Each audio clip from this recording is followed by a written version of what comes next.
Pernahkah kamu bayangkan bagaimana rasanya terjebak di tengah laut, dikelilingi badai dahsyat, dan harus berhadapan dengan makhluk-makhluk mengerikan yang muncul dari kedalaman? Apa yang akan kamu lakukan untuk bertahan hidup? Dalam film ini, sebuah keluarga terjebak dalam situasi yang jauh lebih mengerikan dari yang mereka bayangkan. Film yang dirilis pada tahun 2024 ini menceritakan kisah sepasang suami istri yang tengah merayakan ulang tahun putra mereka dengan sebuah perjalanan menyenangkan di tengah laut. Namun, kebahagiaan mereka tak berlangsung lama. Badai besar datang begitu mendalam, sehingga keluarga ini harus berjuang untuk bertahan hidup. Dan sebelum dimulai, pastikan kamu tekan tombol subscribe. Dan juga kalau ada saran atau kritik untuk saya, bisa ditulis di kolom komentar.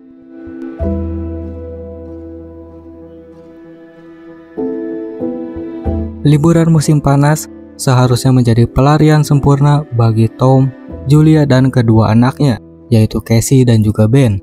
Mereka tengah menikmati keindahan laut Karibia, juga jauh dari hiruk-pikuk kehidupan sehari-hari. Di atas yak mewah mereka, Tom dan juga Ben terpesona dengan keseruan memancing di tengah laut, sementara Cassie tenggelam dalam dunia digitalnya, terpaku pada layar ponselnya. Julia yang merasa semangat tak ragu untuk menceburkan diri ke dalam air yang jernih, menikmati sensasi segar laut tropis. Namun tiba-tiba arus kuat yang tak terduga menyergapnya, menyeret tubuhnya jauh dari kapal. Tom yang sejenak hanya menyaksikan ketenangan itu, segera menyadari bahaya yang mengancam. Tanpa berpikir panjang, ia menyalakan mesin yak dengan harapan bisa menyelamatkan Julia yang sudah hampir hilang dari pandangannya. Setelah kembali ke kapal, Julia menceritakan pengalamannya. Tom menduga bahwa arus kuat tersebut mungkin disebabkan oleh pusaran air. Khawatir hal itu terjadi lagi, ia memperingatkan keluarga agar tidak sembarangan berenang di laut. Malam menjelang, keluarga itu merayakan ulang tahun ke-13 Ben. Tom memberikan hadiah sebuah laptop model terbaru yang membuat Ben tersenyum lebar. Namun Julia mengingatkan bahwa laptop itu juga harus dipakai untuk belajar, bukan hanya untuk main game. Cassie dengan senyum usilnya menghadiahkan Ben dengan topeng Medusa, mungkin terinspirasi untuk Halloween berikutnya. Julia lalu menambahkan hadiah gelang dari batu laut, tren terbaru di kalangan remaja. Bersama, mereka mengabadikan momen ini dalam foto keluarga yang hangat. Selepas acara, Cassie mencoba menghubungi pacarnya di daratan. Namun percakapan mereka mendadak terputus saat pacarnya mengatakan bahwa di kota sedang ada badai besar yang tidak biasa. Koneksi yang tiba-tiba mati membuat Cassie khawatir, dan tepat saat itu mereka semua mendengar suara aneh dari luar kapal. Suara itu ternyata berasal dari ikan paus besar yang melintas di sekitar mereka. Panik melanda karena salah satu paus tanpa sengaja menabrak kapal mereka, yang membuat kapal bergoyang hebat. Merasa harus memastikan kondisi kapal, Tom menyelam ke laut untuk memeriksa bagian bawah kapal. Sayangnya, ketika kembali ke permukaan, ia muncul dengan luka di lengan kirinya setelah tanpa sengaja menyenggol baling-baling kapal. Meski terluka, Tom segera mengabarkan bahwa kapal hanya mengalami sedikit penyok. Namun, mengingat situasi ini bisa memburuk, ia meminta Julia untuk menghubungi petugas pantai. Di tengah usaha Julia mencari sinyal untuk menghubungi bantuan, mereka menyadari bahwa koneksi sangat buruk di area tersebut. Setelah memeriksa stok persediaan makanan, Tom menghitung mereka bisa bertahan setidaknya 4 hari, cukup waktu jika ada kapal yang lewat dan melihat mereka. Meski situasi semakin tak menentu, mereka berusaha tetap tenang dan saling menjaga, berharap bantuan segera tiba dan liburan mereka berakhir dengan aman.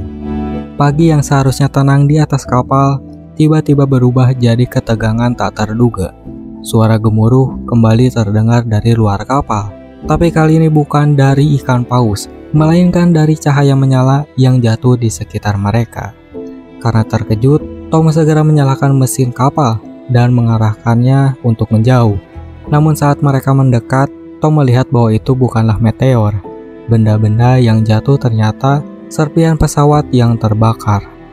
Usaha untuk menjauh hanya memperparah kerusakan pada mesin kapal, yang kini benar-benar tak bisa dinyalakan lagi. Seolah mengimbangi keadaan, laut yang tadinya tenang mulai bergelombang liar, dan Julia tiba-tiba mengalami mimisan tanpa sebab.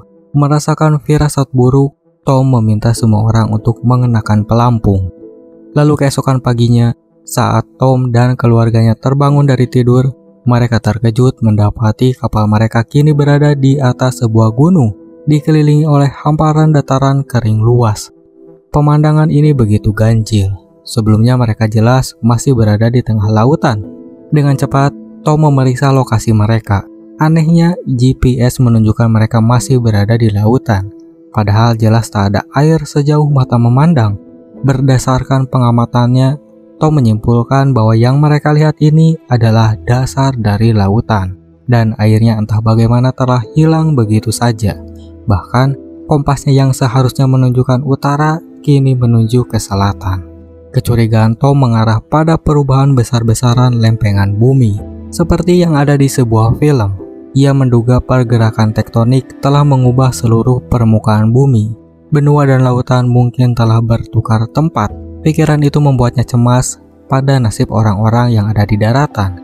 Jika daratan berubah jadi lautan, berapa banyak yang akan selamat? Mendengar ini, Casey tak bisa menahan tangis memikirkan pacarnya yang mungkin terjebak di daratan. Sementara Ben malah asyik menerbangkan balon sambil menari-nari di atas bebatuan.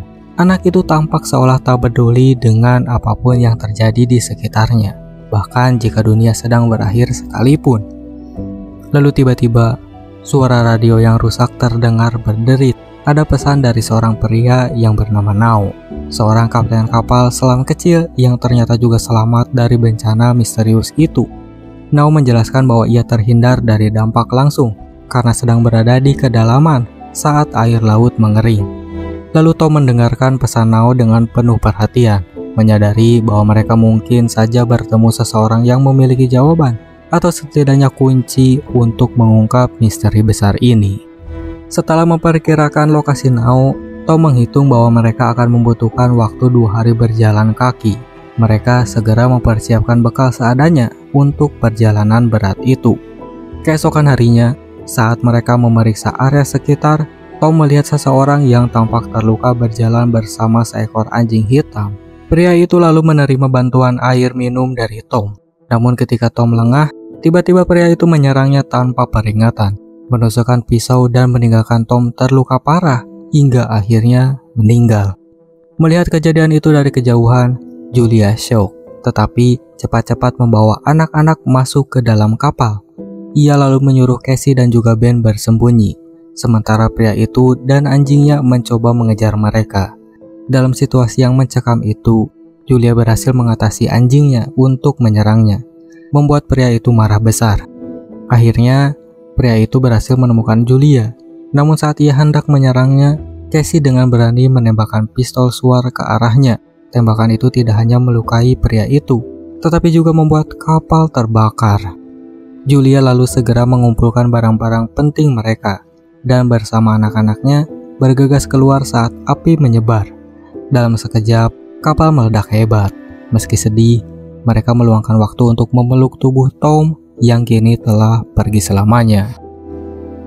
Namun dalam kekecewaan itu, mereka mendapati bahwa pria itu ternyata masih hidup dan berhasil keluar dari reruntuhan kapal yang terbakar. Julia dengan sisa tenaga yang ada segera menyuruh Casey dan juga Ben untuk lari menjauh sebelum pria itu berhasil mengejar mereka. Mereka kini berhadapan dengan perjalanan yang lebih berbahaya, tanpa kapal dan tanpa sosok ayah yang selalu melindungi mereka. Mereka hanya punya satu tujuan, bertahan hidup dan juga mungkin mencari kapal selam Nao sebelum bencana yang lebih besar terjadi. Julia, Casey dan juga Ben terus berjalan di bawah panas terik, mencoba mengabaikan ketakutan yang mengintai. Setelah menempuh jarak yang cukup jauh, Julia mengajak mereka untuk beristirahat sejenak. Ia memanfaatkan waktu itu untuk mencari sinyal atau tenda dari lokasi Nao, sementara Casey dan juga Ben duduk di pinggir daratan kering.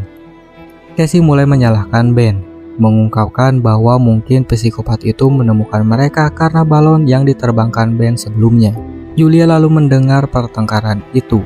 Mencoba menenangkan mereka berdua, ia menegaskan bahwa dalam situasi seperti ini, mereka harus bekerja sama, bukan saling menyalahkan. Saat perjalanan berlanjut, Ben menemukan seekor hiu yang terdampar. tak berdaya karena kekurangan air. Penglihatan itu membuat mereka sadar akan kondisi yang semakin genting di sekitar mereka. Di tengah kegentingan ini, Julia tiba-tiba melihat pria yang menyerang tadi dari kejauhan, masih mengejar mereka dengan niat jahat yang tak kunjung pudar. Sontak Julia menyuruh kedua anaknya berlari dengan segenap tenaga. Setelah berhasil menambah jarak dari pengejar mereka berhenti sejenak agar Ben bisa minum. Sayangnya, air dalam botol tinggal sedikit karena Casey yang terakhir menggunakannya tidak menutupnya dengan benar. Hal ini memicu pertengkaran lagi di antara mereka. Julia dan Casey bertukar argumen, tetapi akhirnya Julia memutuskan untuk tetap tenang dan mengingatkan bahwa ini bukan saatnya untuk memendam amarah. Mereka lalu sepakat untuk kembali fokus dan melanjutkan perjalanan mereka. Menjelang malam, mereka menemukan bangkai pesawat tua yang sudah berkarat, sebuah tempat berlindung sementara dari malam yang dingin dan gelap. Di pesawat, saat suasana hening menyelimuti, Casey tampak termenung, masih terguncang dengan kenyataan kehilangan ayahnya. Untuk menghibur anak-anaknya, Julia mulai menceritakan tentang masa lalu, kenangan tentang saat pertama kali ia bertemu dengan Tom.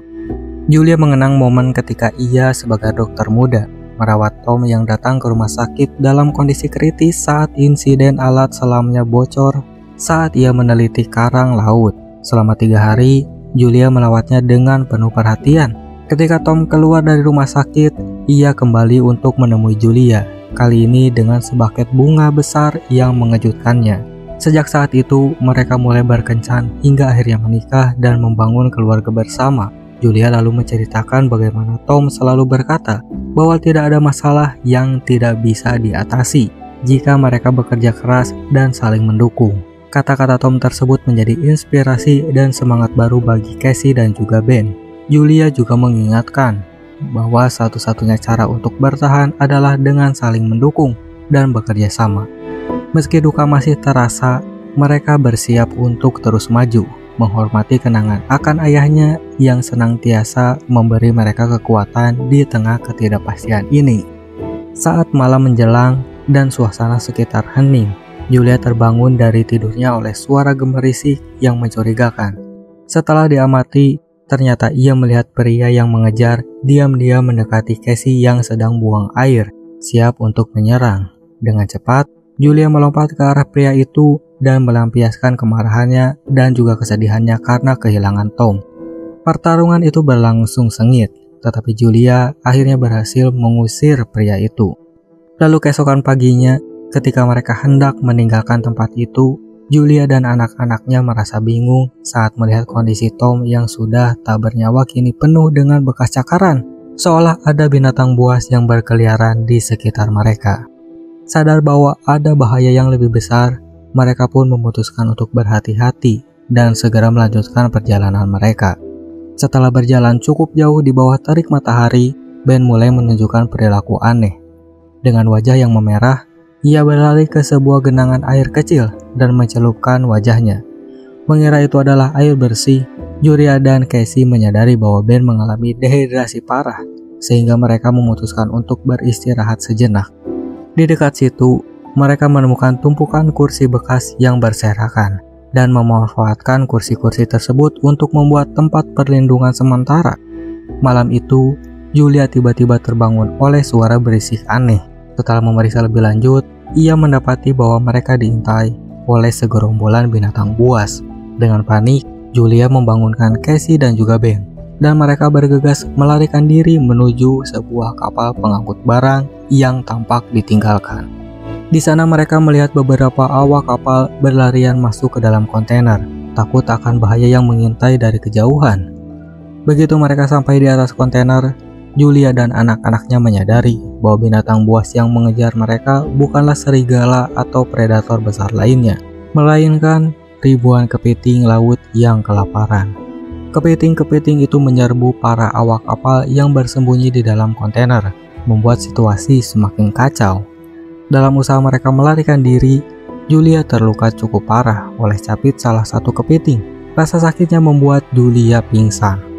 Saat sadar kembali, Julia mendapati dirinya sendirian. Casey dan juga Ben tak tampak di sekitarnya. Dengan panik ia mencari ke dalam kontainer, tetapi hanya menemukan tubuh awak kapal yang telah tercabik-cabik. Setelah mencari lagi, Julia berhasil menemukan Casey yang mengatakan bahwa ia dan juga Ben sempat mencoba mencari bantuan. Namun karena badai yang dahsyat, mereka harus bersembunyi kembali di dalam kontainer. Dengan keadaan terluka, Julia memutuskan untuk membakar lukanya menggunakan bubuk mesiu agar infeksinya tidak makin parah. Setelah badai reda, mereka mengambil persediaan dari kapal yang ditinggalkan, termasuk makanan, minuman, dan beberapa senjata yang mungkin berguna. Saat mereka mengumpulkan perlengkapan, Julia menemukan sebuah walkie-talkie. Ketika ia menggunakan untuk menghubungi Nao melalui saluran radio yang mereka miliki, suara Nao terdengar dengan jelas. Nao memberitahu Julia bahwa mereka kini sudah cukup dekat dengan lokasinya dan bahwa ia akan menembakkan suar untuk memberi tanda. Julia dan anak-anaknya pun mempersiapkan diri untuk melanjutkan perjalanan menuju titik pertemuan dengan harapan besar akan keselamatan mereka. Setelah mengetahui lokasi Nao, Julia dan kedua anaknya segera bergegas ke sana. Meski jaraknya tidak jauh, perjalanan mereka terhambat oleh medan berbahaya dengan tebing-tebing curam. Saat melewati salah satu tebing, tiba-tiba terjadi getaran besar yang menyebabkan bebatuan berguguran hampir menimpa mereka. Beruntung mereka berhasil selamat, namun Julia terjebak di antara dua tebing, terpisah dari Casey dan juga Ben. Sadar akan ancaman dari gempa yang bisa terjadi akibat pergerakan lempeng bumi, Julia memaksa Casey membawa Ben ke tempat Nao. Merasa Casey berat hati meninggalkan ibunya. Di sisi lain, setelah berhasil melewati tebing, Casey dan juga Ben tiba di kapal selam Nao, hanya untuk mendapati Nao yang terluka parah akibat serangan mendadak dari orang asing. Melihat kondisi Nao yang kritis, Casey memutuskan kembali untuk menjemput Julia.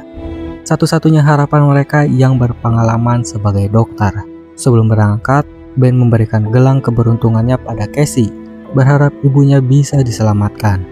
Sementara itu, Julia yang sedang mencari jalan keluar mendapati dirinya dikepung oleh kawanan kepiting lapar lagi.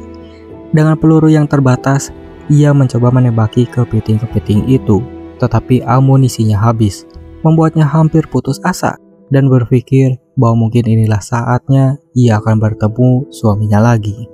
Namun di saat kegentingan, Casey muncul untuk menyelamatkannya, memaksa Julia untuk kembali berjuang demi anak-anaknya. Ia lalu berhasil meraih tangan Casey dan keluar dari jebakan tebing. Mereka segera berlari menuju kapal selam Nao yang telah dikerumuni kepiting.